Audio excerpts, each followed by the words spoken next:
Pretty good session, guys. See you guys tomorrow.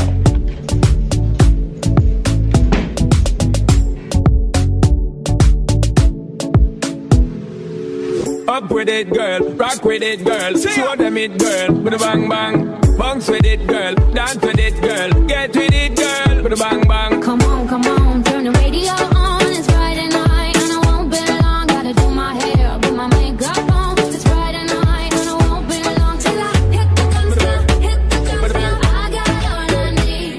No, I ain't got cash. I ain't got cash. I got you, baby. Just you.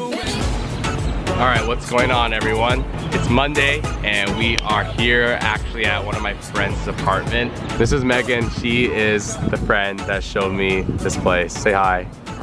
It's very nice, great view of the city, obviously, as you guys can tell. So really cool place. This place is probably one of the most expensive places near UT. So last session we were up 2K at one point, and the night was a pretty big roller coaster, to be honest. Before I talk about those hands though, I'm going to be announcing some things at the end of the video, so make sure you guys stay to the end to hear some things I want to talk about the channel and stuff like that. So first hand to start the session, and was actually the very first hand since the game opened.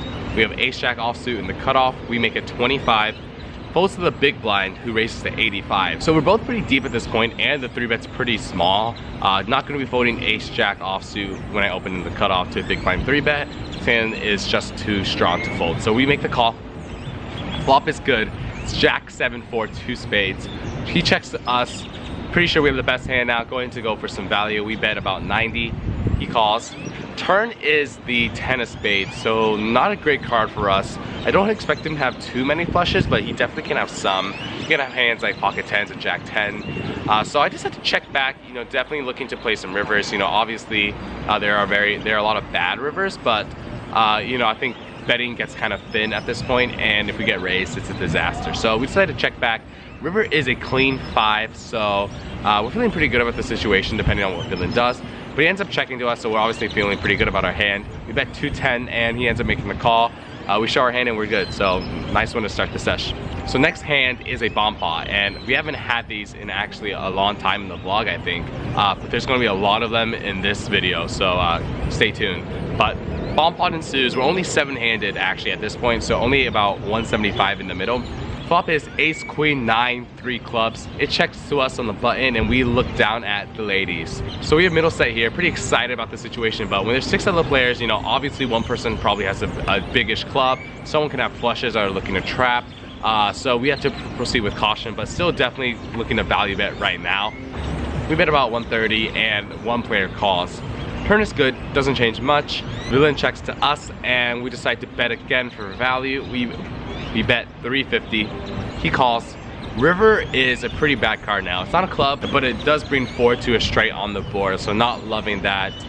You know, I think it's kind of getting too thin to bet here, but could see merit to betting depending on villain. He was unknown. I never played with him before, so I decided to check back. You know, I think he can still have some flushes, but maybe I missed some value here, to be honest. So we check back and we are good. He ends up showing with a7 offsuit, no clubs. So pretty ambitious calls on the flop and turn by him, but hey. Next hand, there's an early-ish, middle-ish open to 25. I call in the hijack area with ace-5 of clubs. Probably a little bit too loose. You know, usually with 3-bet this, but you know, sometimes in flatting ranges against more passive opponents and people who don't 3-bet that much behind, this is probably okay. A few more callers and we're on to the flop. Flop is 5-5-3. Rainbow. So pretty much the board you're looking for when you have ace-5 suited. Checks to me. I decided to go for some value here. The button calls and another player calls. Turn is a deuce. Doesn't change much unless they have a hand like 4-6 suited, but they probably aren't calling that pre, but certainly possible. Checks to me again. I decide to start unloading the clip. I make it 325. Button calls and the other guy folds. So we're onto the river. It's a brick. It's an 8. Definitely going for max value here. We jam and he calls, and obviously we show our hand and we're good. I think that hand was very straightforward, not too interesting. Next hand's a bomb pot. So we actually do these every 30 minutes for those of you wondering. So if you play for a long session, you can play a lot of these. So flop is ace, queen, 8. Someone bets about 150. Player to my right raises to 375, and I look down at ace 8 offsuit. So very interesting spot here. obviously not going anywhere. So the question is whether we should call or raise. We are pretty deep here. The effective stack is like 2,600-ish. So not sure how willing we are to get the money in these bomb pot situations, but we block a lot of the very strong hands. You know, I don't think he's going to be playing aces like this. So I think, you know, when he raises, he has hands like 2-pair, maybe some Jack 10 backdoor flush draw type hands as bluffs, and maybe occasionally ace king. Not really sure, but you know, we're still ahead of his raising range. So the question is whether we should call and play turns and rivers or try to get the money in fast. You know, there's a lot of bad turns for us. 9, 10, Jack, king aren't great. In the spot, I decided to just raise to 1,000 and see what happens. If he jams, I think we're just gonna have to call that off. We just block too many strong hands like sets. And you know, he has like ace, queen, and queens, but I think he can still do this with worse hands like queen 8, ace, king maybe, or maybe some Jack 10. Also, the guy is definitely one of the only players at the table that's going to be making moves in this spot, so he definitely has a wider range than, you know, a traditional player. So decided to make it 1,000, and he ends up calling. Turn is a 5. He checks to us, and you know, with the pot being about 2,500 and we have 1,600 behind, I don't think there's much of an option other than to jam. Honestly, when I look back at it, I don't mind checking back here and basically letting his bluffs either bluff the river or me just value bet myself, because I don't think I'm ever folding. So actually I like checking back the turn here, because I think when I bet, he's only going to call me with 2-pair plus, which, you know, isn't great when we have like the second worst 2-pair. So anyways, we jam. He ends up thinking for, you know, 2 or 3 minutes, and at this point I think I want to call. You know, I think if he had hands like any set, they would call by now. I think ace queen is going to call by now. So I think he has either ace 8, queen 8, and maybe really sticky ace king. He ends up making the call. River is a brick, and he shows us ace 8. So we actually had the same hand. Pretty anticlimactic, kind of interesting spot to think about. The next hand is another bomb pot, so 30 minutes have gone by. Flop is ace, ace, queen. Both us on the button. We look at ace 3. So, you know, this may look like a very good hand and people may want to bet this, but I think this is a very strong candidate to check back. We have a very weak ace and we're never getting 3 streets of value with this hands. So, you know, you have to check 1 street basically, and I think checking flop is good because we can induce some bluffs on the turn and river, and queen X may get sticky and other hands may catch up and get sticky. So decide to check back here. Also, I think it's really important that you have some good hands when you check back, so players can't just bluff you very easily. So decide to check back. Turn is a 9. Checks to me again, so now I'm pretty much feeling I have the best hand. I think most aces will be betting now, so I decided to bet about 150. 2 players call. River is another 9. Obviously I only lose to ace queen and pocket 9s, and so I decided to overbet. I bet 1,200 into the pot, hoping to maybe get ace X off a fold, but 1 player calls and the other player folds. When he calls, I'm pretty sure we're chopping, and we end up chopping. He has ace 5. So I'm not sure this spot on the river, you know, I was thinking about betting a lot bigger because I had him covered and I had probably 3K-ish. So, you know, in the moment I was thinking about it, but I think sometimes he will have really slow played ace queen, but not really sure about the math. I think it's kind of interesting. I think, you know, maybe betting 3K, 3.5K here isn't that good because 1.2K can do the job, but maybe not, obviously, since he decided to call pretty quickly with ace 5. Alright, next hand is a fun one. Play to my right, opens to 35. We look at the bullets right next to him, so pretty psyched about this. This guy's the same aggressive player from the bomb pot, so looking to put in the 3-bet. Me and him definitely have a dynamic right now. I've been 3-betting light. He's seen some of those 3-bets. He's 4-bets me occasionally, so we definitely have that dynamic that I'm going to be doing this with a lot of hands. So I decided to make it 115. Folds to him. He makes it 260, so obviously very thrilled about this. I think the effective stack here is 3,000, so definitely thinking about how I can get the chips in. So I decided to make it 600 here. I think this is pretty standard. I could probably go something like 550, but I think because we're so deep, I don't want to give hands decent implied odds. So yeah, tough spot here with aces. Not really sure if you guys kind of understand what to do in this spot. It's pretty high level, you know, but I've been studying a lot, so ultimately I ended up making the call. Just kidding, guys. Obviously, even a monkey can figure out this is the quickest snap call in the eternity. So we are playing for $6,000 basically. As I ask what he has, doesn't say anything. We run it twice. First board comes king, queen, 2, 4, 7 or whatever. He ends up saying yes, he has kings. So we only end up winning one board, unfortunately. You know, feels bad when you are 82% chance to win $3,000 and you don't. Let me clarify before I get a million comments saying you should always run it once with aces. It doesn't change expected value, how much you're going to win in the long term. All running it multiple times does is reduce variance. I'm expected to win 82% of the pot. So I'm expected to win 82% of $6,000. That's my fair share. How many times we run it doesn't change that. It just changes the distribution of how much we get in this moment. So I always run it twice because I think, you know, I think as college students who don't have maybe the most cushion bankroll, cutting down that variance is fine because in the end you're making the same money. Oh yeah, also, you know, this spot honestly probably won't ever come up at least at this game ever again. You know, it's hard to get aces versus kings in for 600 big blinds deep. So it's kind of unfortunate we don't get to hold there in pretty much one of the best spots I can ever get in my entire life. So, oh well. You know, vlog run good had to end at some point. It would be kind of ridiculous if I got another one of these. All right, ever since the hand, we've been losing a few, you know, small pots here and there. When this hand happens, there's a, you know, early position raise, 3-better from early position, and we call with king, queen of diamonds in the cutoff area. Not loving this call, honestly. I think it's a bit too loose. I think I prefer 4-bet or fold. But calling is probably okay against weaker players that are passive, you know, in position. But really wish I did start, you know, 4-betting these hands. But maybe folding is good too because, you know, early position 3-bet ranges are just too strong. So we end up making the call. The button cold calls too, and the initial raiser folds. So we're on the flop. It's queen, 7, 3, 2 spades. So decent flop, but we don't have any backdoor flush draws or really, so not too thrilled about the situation. Initial 3-better bets about 135. Not loving the spot, obviously multi-way. You know, I don't really think you can fold this flop yet, even though it definitely is pretty dicey. So we call, and the button comes along too. So we're 3 ways to the turn. Pot's getting pretty big. Turn is obviously not good. It's a jack of spades. So if we were beating the hand like queen jack suited, obviously we're beat now, and any flushes got there too. Initial raiser checks. This hand probably just wants to get to showdown.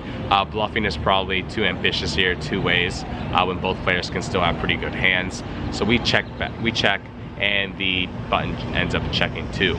River's a brick now. So the initial 3-better bets 550 now, and yeah, honestly, this is probably the easiest fold of my life. I'm sure you guys are screaming at me to fold this hand. This hand is literally the worst hand we have in the spot, and when you do have the worst hands in your range, you're supposed to fold them. We pretty much beat nothing, except if the initial raiser is going crazy with maybe bluffing with ace king, pocket tens or whatever.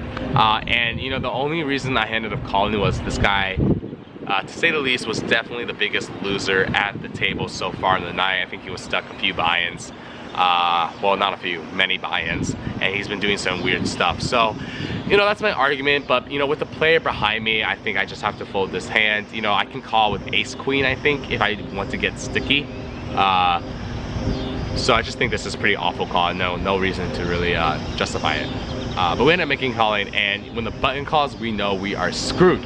So the 3-better shows ace queen, and the button has ace 3 of spades. So we actually checked back the turn with the nuts, and yeah, we ended up being 3rd place there. You know, that's just bad play by me. So after that hand, I think we've been losing some more. When there's another bomb pot, flop is 10, 9, 9, 2 hearts. We look at queen jack offsuit. So it's a decent hand on this board. We obviously have the open ender, but it's a paired board and there's 2 hearts, so kind of dicey. We check. It folds around to about late-ish position. Who bets about 200.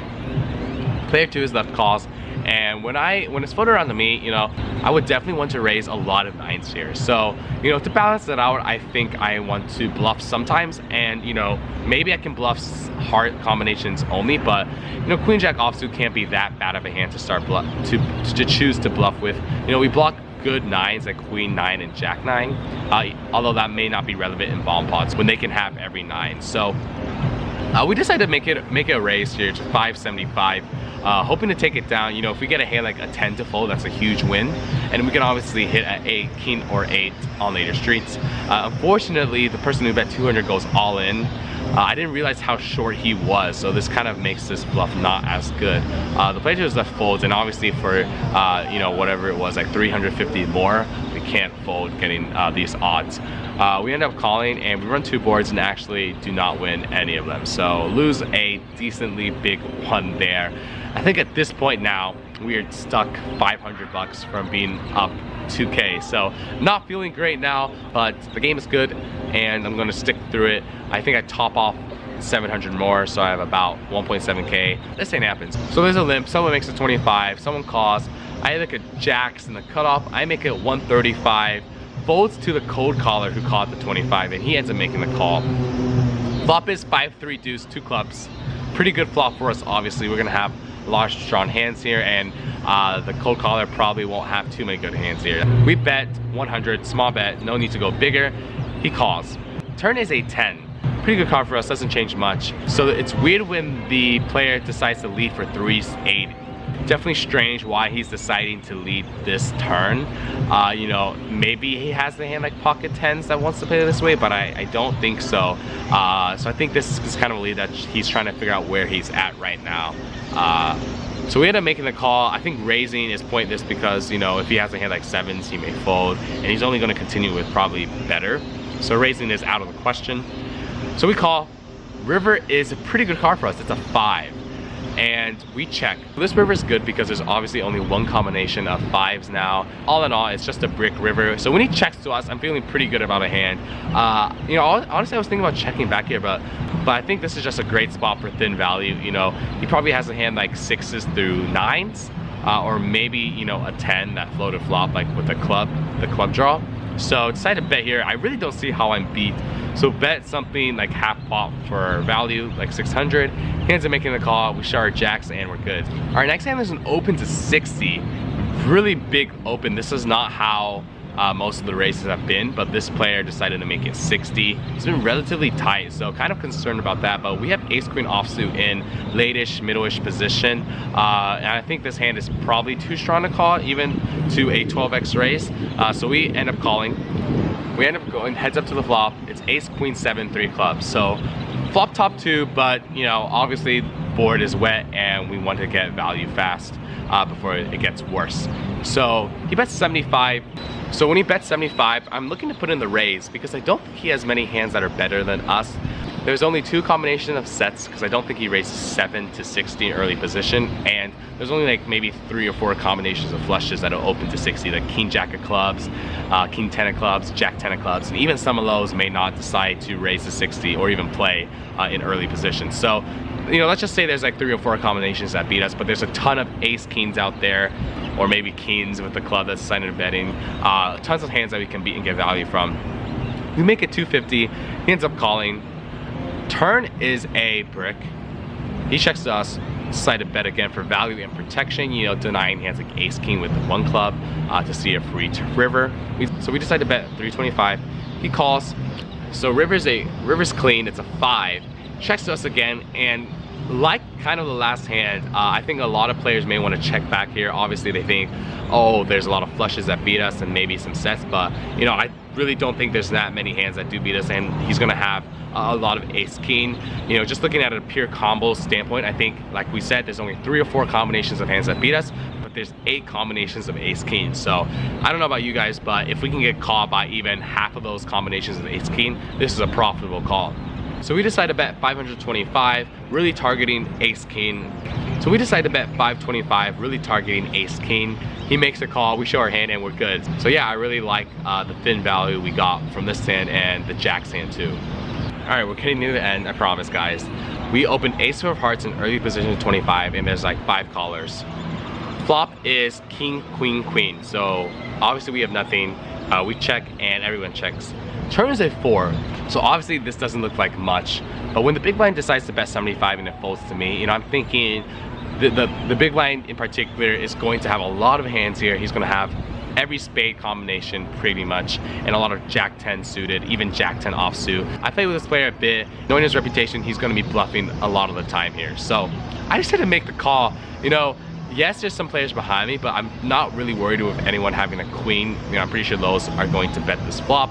And King X is unlikely because since there's 2 queens on board, there's not many combinations of King Queen people can have, and maybe a hand like King Jack may decide to check the flop, but there's not too many combinations of that either. So not too many King X, I think, here. So I'm not really worried about that. And I think if I call, people are going to be folding pairs like 5s through Jacks. So I call expecting most of the time to go heads up, and that's what ends up happening. So the river is a 5, it's a brick, and now the player bets 350. So he bets more than the size of the ball here. And like you guys know, when people are betting bigger, their range is a lot more polar. So when he bets this size, he's basically saying, I have a queen at least, or I'm bluffing. Because I think this player will bet a lot of his missed spade draws and hands like Jack 10 and maybe Jack 9 and Ace 10 here enough of the time. He doesn't have too many Queen X again, you know, maybe hands like King Queen all the way down to Queen 9 and then some suited Queen X, but doesn't have too many queens. So,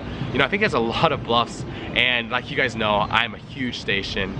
I really just like to call rivers. I tend to not give people credit when they probably should be given credit. So I ended up making the call, and yeah, he shows up King Queen. We were crushed, but hey, I don't think this is actually too stationy. All right, last end of the night, there's an open to 40. We make it 200 in the small blind with ace king of diamonds. Finally, a really strong hand pre-flop. You know, a lot of the hands we've been getting that are strong have been in bomb pots. We haven't really had good hands pre-flop except the aces, obviously, that got cracked on one of the streets. So if ace king of diamonds looking to play this hand, obviously a limper from early position ends up cold calling for 200 and the initial raise of calls. So we're 3 ways to the flop. Flop is 9-5-4 rainbow. We have the backdoor flush draw. Definitely looking to seep at this board. You know, we can put a lot of pressure on middling pairs. Any diamond on the turn we can barrel, and ace and king are probably good too here. So we decided to bet 250, you know, small size again. On these 3 bet pots that are dry boards, you really do not need to be betting that big. You know, you're gonna be betting small with hands like kings to really put hands like ace 10 backdoor flush draw in a tough spot. You want to put hands like pocket 7s in a tough spot. You know, if you bet really big, you let those hands fold, and you definitely don't want to be doing that on these dry boards in 3 bet pots when you can get the money in pretty easily on clean turns and rivers. So no need to bet big. The limper now makes this 750. So when it falls to us, you know, I guess you could peel here, but this player has been very tight the whole night, and I don't think he's doing this with an airball bluff. I don't think he's doing this with too many worse hands, and I think this is just a hand like 10s that are trying to like see where they're at. And I don't really want to be playing ace king backdoor flush draw out of position here in this huge pot. You know, if we were in position and we got check raised, maybe I would peel one because again, we have a lot of good turns, but out of position is just too hard to bluff on future streets and get value when we do have a hand. So we ended up folding, and he later said he had a set. So yeah, he probably missed out some value there. Probably was gonna bluff a lot of turns, but hey, he let us off the hook. That was long. I don't know if you can tell, but the sun is now setting. So anyways, roller coaster ride. Like I said, we were up 2K at one point, down 500. I think we're back up to 2K at one point, but we ended up, you know, losing a few pots in between and, you know, the last 2 hands. So we ended up profiting for about 1,200 tonight. Definitely can't complain about that. Kind of sucks we did lose that $6,000 pot with the aces versus kings, but you know, we've been running good. Can't really be too greedy. So let's talk about these quick announcements before the video ends. Basically, I'm looking to do other stuff on this channel. So obviously, I'm gonna be sticking to these vlogs because I really do enjoy making them. That's kind of the core of this channel, what it was founded on. But I'm thinking about adding something else. And that's either gonna be one of 3 things. So first, I'm thinking about live streaming me playing online. I've always preached that playing online is essential to becoming a good poker player, and I think my time playing when I was 18 or 19, where I played, you know, probably almost 1 million hands on a bunch of different sites and stakes, really helped me become confident in my game right now. So I'm thinking about live streaming me playing some hands. What do you guys think about that? I think it could be just a place where you guys can hop in, chill, ask some questions about hands. I can talk about a lot of spots, obviously, because you know, we see a lot of hands. So it could be fun. Don't know how often I would do it, but I think it's something that I eventually do want to try regardless. But let me know what you guys think. The second idea I have is basically creating a video series where I take your guys' hands, review them, and just make a video about maybe 5 hands a week about your hands. And I can talk about them and discuss what I would do in that spot. You know, I think that's kind of cool because obviously I only play at the Texas Card House, and you know, that dynamic's probably different from a lot of your guys' dynamic, and I only play really 5-5. So you know, I think it'd be cool to talk about different settings, different stakes. And I do enjoy discussing hands with all of you guys. So a lot of you guys do message me on Instagram, which you guys can do. My social media is basically in the description. If you do want to message me about any hands, you can always do so there, and I pretty much always respond. So I've been doing that for a while. But this could be a cool idea where I really break it down in more detail. So what do you guys think about that type of series? Third, which is kind of similar to number 2, I might be creating like a Discord channel where we can all hang out and talk anything poker, not only hands, but just general stuff. I think study groups are very important in poker, you know, in order to get better, to constantly be talking about hands with players that are better than you and even players around you. So I think creating a Discord channel with all of us could be really fun. And you know, Discord's cool because if there's a lot of you guys, you know, there's always stuff to read and always spots to think about. So let me know what you guys think about all 3 of those options. You know, maybe I'll do 2 of them, but you know, as the channel grows, I want to do more than just vlogs. So I think any of those 3 would be a cool additions. Anyways, thanks for watching. Like always, like and subscribe if you want to see more. But for now, you know the saying, run good at the tables, run good at life.